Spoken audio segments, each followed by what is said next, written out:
السلام عليكم ورحمة الله تعالى وبركاته. أهلا بيكم في صندوق المعرفة. كلنا عندنا أهداف وطموحات عايزين نحققها في حياتنا، بس أحيانا بنتعب وبنمل وبنزهق من المشوار الطويل، فبيجي هنا دور التحفيز اللي كلنا بنحتاجه، وبنحتاج حد يدفعنا لقدام علشان بس نكمل، حد كده يفكرنا بأن نهاية التعب دي راحة وسعادة علشان كلنا ننجز الخطط بتاعتنا. بس في وسط الفيديوهات والمقاطع المنتشرة على اليوتيوب والفيسبوك وغيرهم من المنصات عن التحفيز والتنمية البشرية، اللي ما تعرفوش ان التحفيز ده صناعة واقتصاد. موضوع النهاردة عن التحفيز بس من وجهة نظر تانية خالص، وكالعادة ما تنساش تعمل لايك والشير والاشتراك في القناة علشان يوصلك كل جديدنا. اولا كده الفيديو ده بيمثل رأيي الشخصي، ممكن حد يتفق معايا او حد يعترض، ولكن في بحثي على النت لقيت ناس كتيرة جدا متفقة معايا على فكرة ان التنمية البشرية اتحولت لفنكوش وسبوبة لناس كتيرة جدا. ولو بحثنا على موقع امازون مثلا عن كتب التنمية البشرية والتحفيز هنلاقي يجي 100,000 كتاب، ولو كتبت على جوجل كتب ومحاضرات عن التنمية البشرية والتحفيز هتلاقي يجي مليون اختبار. ولما نعرف ان ارباح سوق التنمية الذاتية بلغت 9.9 مليار دولار في عام 2016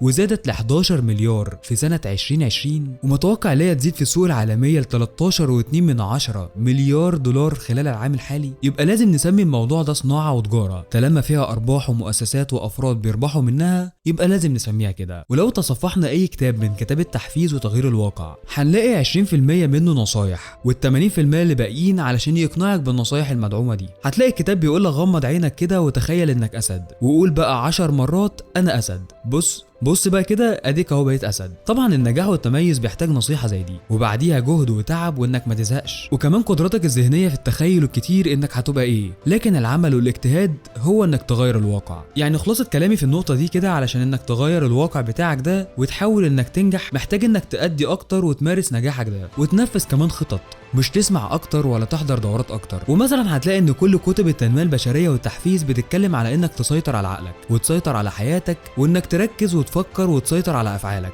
فكر، نفذ، استمر وتمرن يوميا، وعد برنامج لعقلك.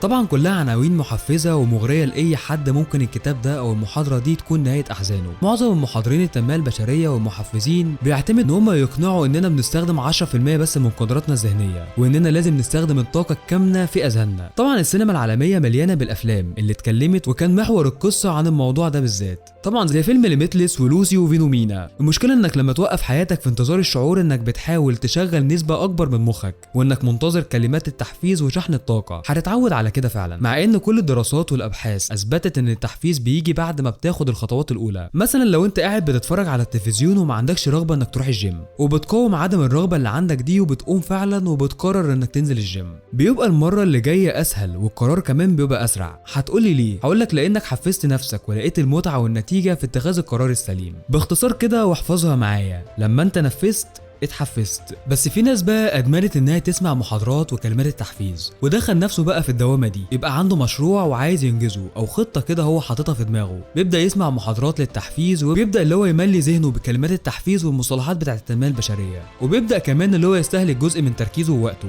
والطبيعي ان اي خطه بيبقى فيها قصور في الاداء، فبيضطر اللي هو يشحن كلمات تحفيزيه من تاني وهكذا. مع ان نفس الشخص ده لو استخدم طاقته كلها في تنفيذ الخطه بتاعته هيبقى افضل واكثر انجازا ليها. وكمان لازم نعرف ان طريق النجاح مش سهل، العقل بطبيعته عايز يشدنا للجزء بتاع الراحه والرفاهيه، فهتلاقي كده دايما صوت العقل بيقول لك تعالى نعمل كذا بكره، او تعالى نسمع محاضره كده تفزنا شويه، لان ده اسهل جدا بالنسبه للعقل. فطبعا هيخدعك انك تعمل الاسهل والاريح ليه. عقولنا كلنا ما بتتوقفش عن الحديث معانا وانها تصور الاهداف صعبه ومستحيله، وانت لو لسه مصر فهيحاول اللي هو يخدعك علشان طبعا تختار الاسهل ليه. يعني عشان نلخص كلامنا كده من الاخر ممكن نقول ان التحفيز في حياتنا مرتبط بالخطوات الاولى في التنفيذ، مرتبط اننا ننفذ ونتاكد اننا مستمرين في التنفيذ، ونحاول ان احنا ما نكونش اهداف سهله لمدربين التنميه البشريه اللي بيعرف ازاي يستنفذ محفظه اللي بيجي في طريقهم. بس لو انت غني بقى ومش فارقه معاك فخلاص دوس يا معلم، بس ما تنساش اللي انا قلت لك بلاش.